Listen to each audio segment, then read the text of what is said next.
s'est en passé? colère. Ça doit passer une fois, ça doit aussi être mis aux actes. Et puis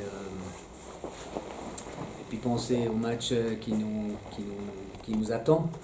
Un match, on sait bien, Le Havre, une des meilleures défenses du championnat. Ils ont perdu 2 fois sur 16 matchs. Ils ont fait 8 matchs nuls, 6 victoires comme nous. Donc ils sont en train de faire un très bon championnat. Ils ont une bonne équipe, l'équipe d'expérience. Ils ont des joueurs qui ont eu une période aussi ici à Grenoble, des défenseurs centraux. Donc ici on les connaît bien.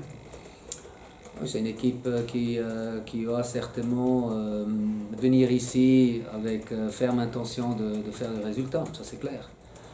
Maintenant, on est sortis les deux en coupe. Nous, moins bien qu'eux, parce qu'ils sont sortis au penalty. Nous, on doit se faire pardonner le match de coupe, surtout, par l'état d'esprit qu'on a eu. Même si je suis convaincu que l'équipe n'a pas fait exprès. Mais elle est passée à travers, quoi, c'est tout.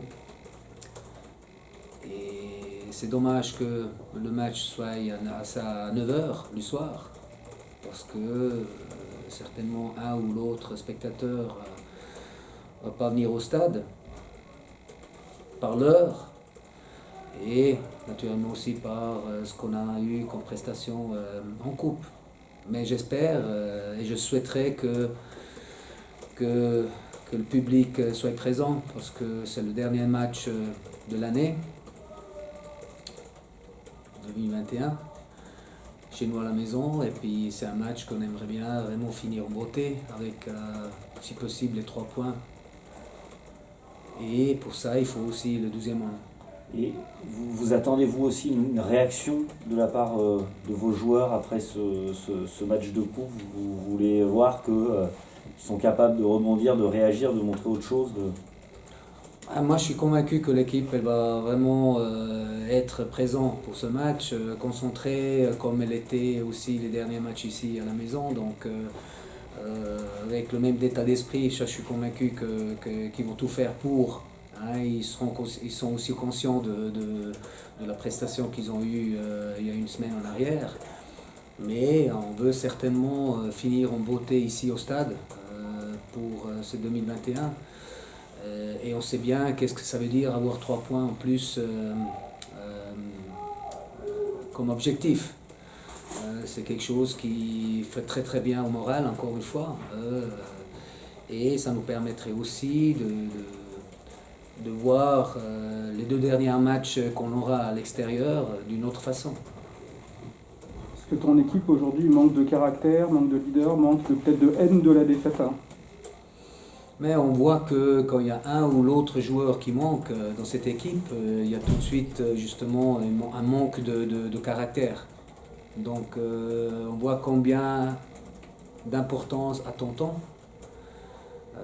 Même un Ravet, quand il est à 100%, qu'est-ce qu'il peut amener à cette équipe? Et ça on voit tout de suite, on a tout de suite vu, quoi. Il manque l'impact, il manque quelqu'un qui donne la voix, et Tonton c'est quelqu'un que derrière il parle. C'est un homme important pour cette équipe. Bambouk aussi, il a manqué au milieu de terrain, donc c'est moi quelqu'un qui est venu ici au point des pieds, il a travaillé pour être physiquement prêt, et on voit quelle importance maintenant aujourd'hui il a pour cette équipe aussi, avec son expérience qu'il a pu avoir à travers ces années qu'il a fait à l'étranger. Mais il est revenu avec des très bonnes intentions, et puis il veut prouver toute sa valeur. Et on voit ça quand même pendant les matchs. Vous avez pointé aussi un petit manque devant, un manque d'impact, de percussion. Comment vous avez travaillé pour passer outre? En parlant avec les joueurs, et puis en travaillant pendant la semaine. Actuellement, on travaille avec les joueurs qu'on a à disposition, et puis on leur fait comprendre aussi que se faire valoir offensivement, ça permet aussi de faire respirer la défense. Se faire respecter dans le match, c'est à travers aussi les attaquants qui mettent en difficulté la défense adverse. Et donc, il faut qu'ils prennent aussi leurs responsabilités en phase offensive, parce qu'on a besoin d'eux. Et je pense que par le passé, ils ont prouvé qu'ils avaient des qualités pour justement très très bien faire.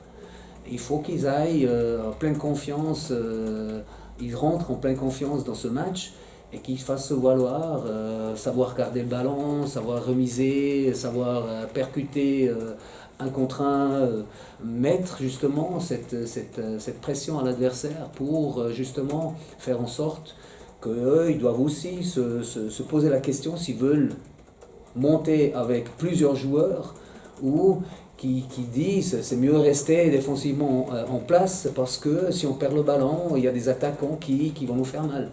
Donc c'est ça qu'il faut qu'ils comprennent, qu'ils ont vraiment une grande importance, que nous on a le ballon.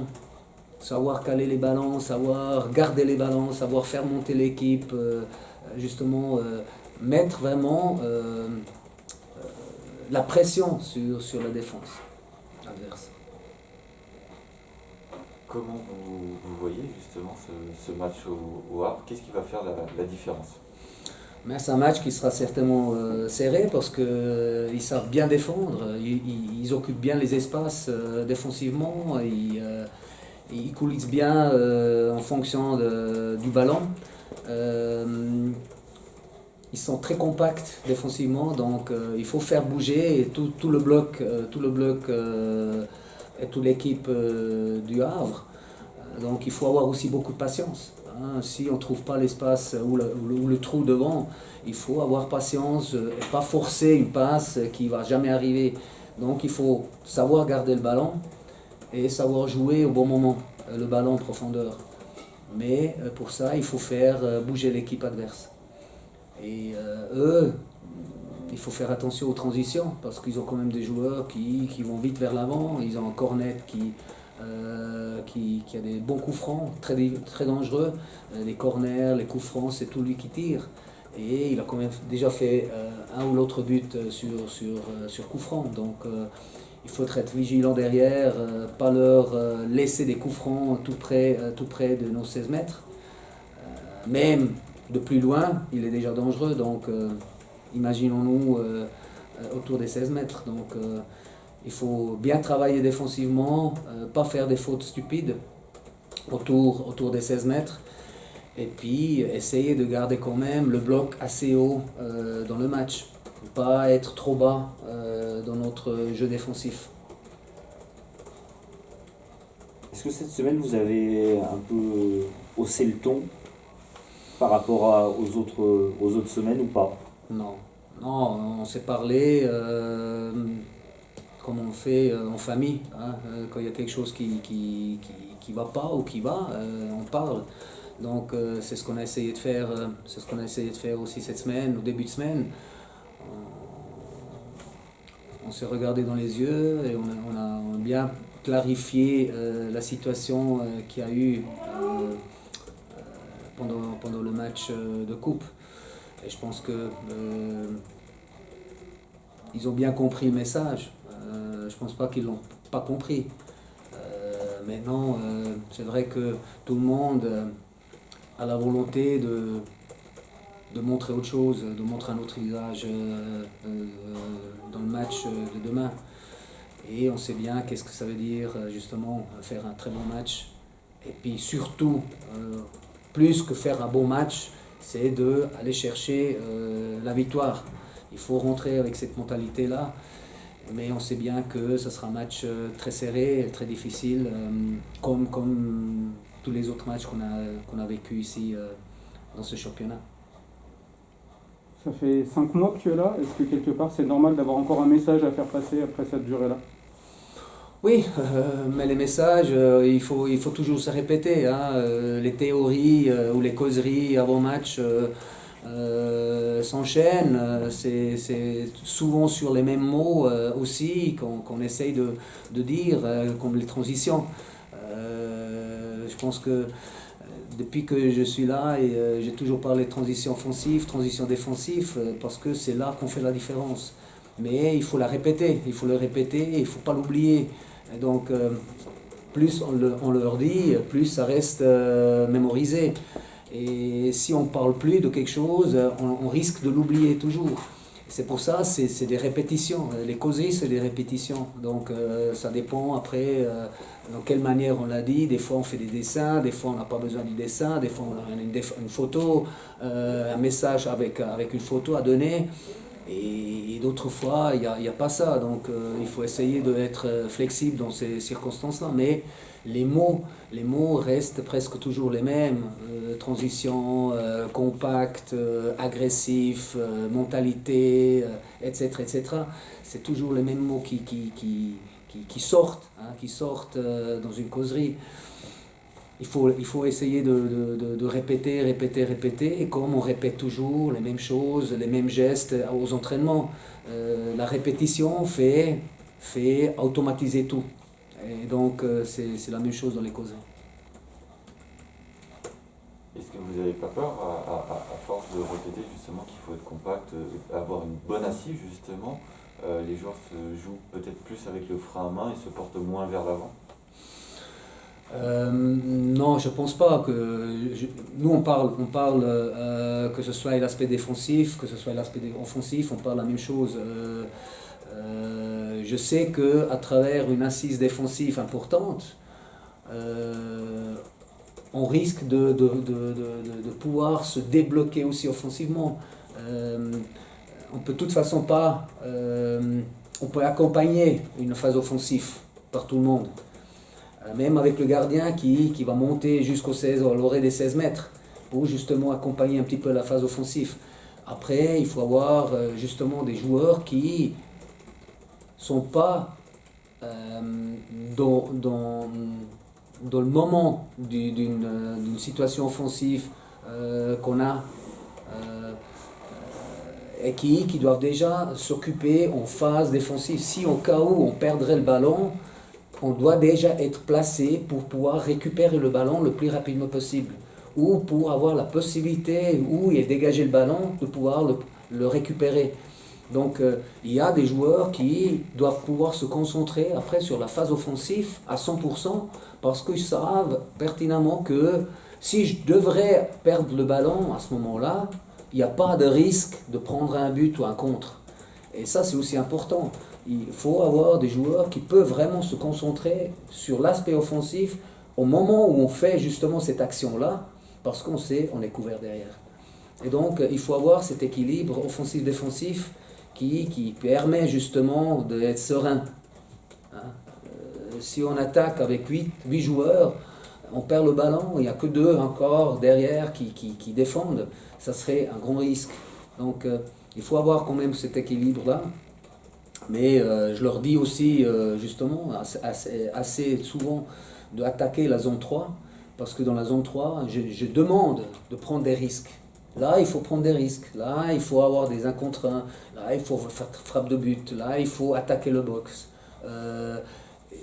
Là, je demande qu'ils osent faire des choses qu'en zone 2 et zone 1, il n'y a pas à oser.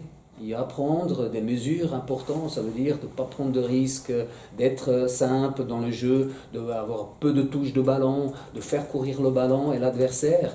Mais dans la zone 3, je demande de percussion, ça veut dire le 1 contre 1. Je peux louper 1 fois, 2 fois un dribble, la 3e fois je passerai. Mais si après 1 ou 2 fois, j'arrête de dribbler parce que je ne passe pas, c'est pas bien. Donc là, il faut vraiment avoir l'attente de risque, même avec les centres.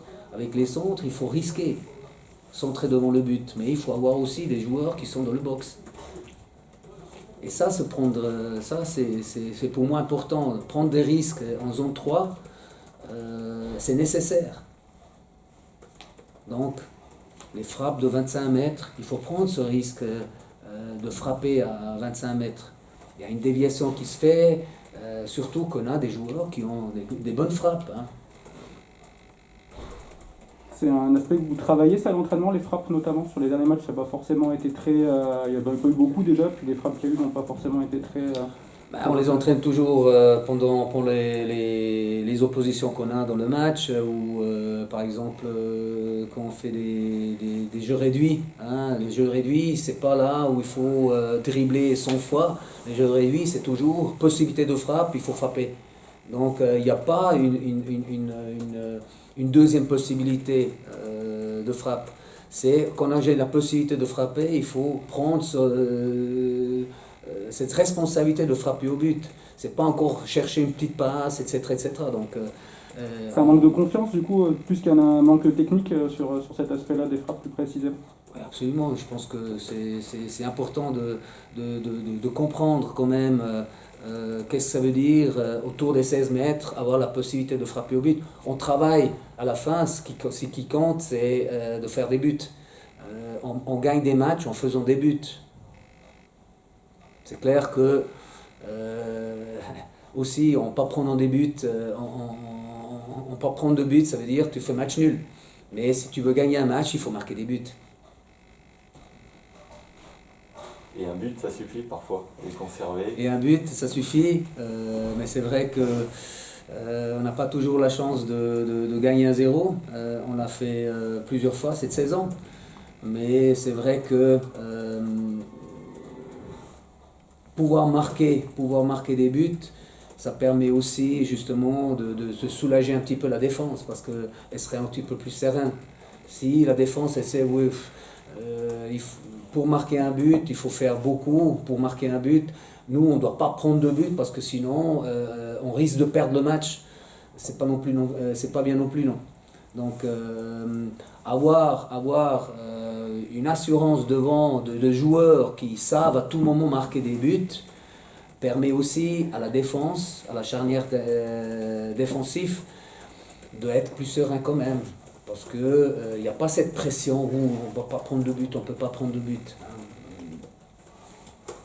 C'est la même chose. Si on a une défense solide, on sait aussi qu'un but, des fois, suffit pour gagner un match. Ça fait 6 matchs, je pense, où on n'a pas pris de but cette saison. Donc c'est quand même pas mal. Mais je pense quand même qu'il y a aussi des autres matchs où on a perdu d'un goal d'écart, contre Niort, contre Sochaux, contre Valenciennes par exemple, où c'était pas nécessaire de prendre un but, parce que contre Sochaux on a pris un but sur coup franc, contre Niort on a pris un but sur coup franc, contre Valenciennes c'était un but pris sur hors-jeu, parce que c'était hors-jeu. C'était difficile pour le juge de touche de voir ça, mais on voit quand même que l'attaquant était au-delà de la défense. Donc on n'a pas eu de chance. On n'a pas eu de chance, mais 1 mètre plus bas de Monfray aurait permis de dégager le ballon, par exemple. Donc à nous de faire le maximum possible demain. J'espère avec un public qui nous soutient, et qui ne pense pas au match de coupe, mais qui nous soutient de la première à la 95e minute, par exemple. Ce qui était le cas tous les matchs qu'on a pu faire ici à la maison, parce que ça nous a aidé justement à gagner nos matchs ici à la maison, à part justement Dijon, où pour peu on n'a pas fait un résultat positif. Un mot sur le groupe, vous avez des retours, des absents Mais des absents, il y a encore Flomich qui s'était fait une entorse la semaine passée à l'entraînement. Et il y a Ravé encore qui est pas là. Il y a Bouniakou encore avec son tibia ou sa cheville. Et puis la Correa, naturellement, avec Stralman. Mais sinon le reste est apte à pouvoir être convoqué. Tu avais aimé justement le match de Dijon, le match des attaquants de Dijon dans le pressing qu'il avait fait à votre défense. C'est un peu ce que tu demandes toi aussi à tes attaquants, quelque part, d'aller gêner un peu plus, de peser un peu plus aussi sur les défenseurs adverses? Oui, mais pour ça, il faut quand même pas mal de travail actuellement. C'est vrai que le dispositif offensif nous permet pas de travailler dans ce sens actuellement, mais c'est vrai qu'on va essayer quand même de gêner leur sortie de balle au Havre, parce que ici à la maison, ça nous convient mieux, mais on essayera quand même de trouver comment on dit, Un équilibre. un équilibre, voilà, l'équilibre pour justement gêner leur sortie de balle. Mais il faut quand même faire attention de rester quand même compact dans une zone importante pour nous, de ne pas être trop bas, mais ni non plus trop haut, pour ne pas leur laisser des espaces derrière la défense. Parce que certainement, ils viendront aussi ici. Je pense pas qu'ils vont nous presser très haut. C'est pas le Havre à faire ça à l'extérieur. Donc il faut encore une fois avoir beaucoup de patience certainement demain et trouver vraiment des bonnes solutions à un moment donné avec les changements de jeu de un à l'autre côté.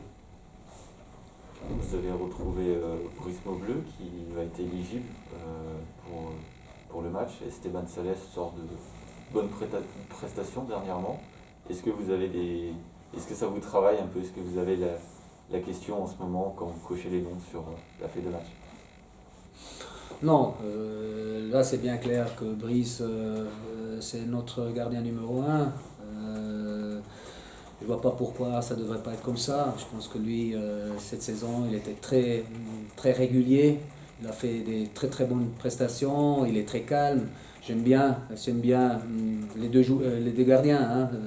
Même Paul, il fait pas mal de bonnes prestations avec les espoirs. Mais je pense que on peut être très satisfait de nos gardiens, quoi. Parce qu'ils ont prouvé que les deux méritaient de pouvoir jouer. Mais Brice, pour moi, c'est quelque chose qui donne vraiment du calme à l'équipe. Il est très sobre dans ses interventions et aussi balle au pied. Il est assez bien dans les sorties de balle.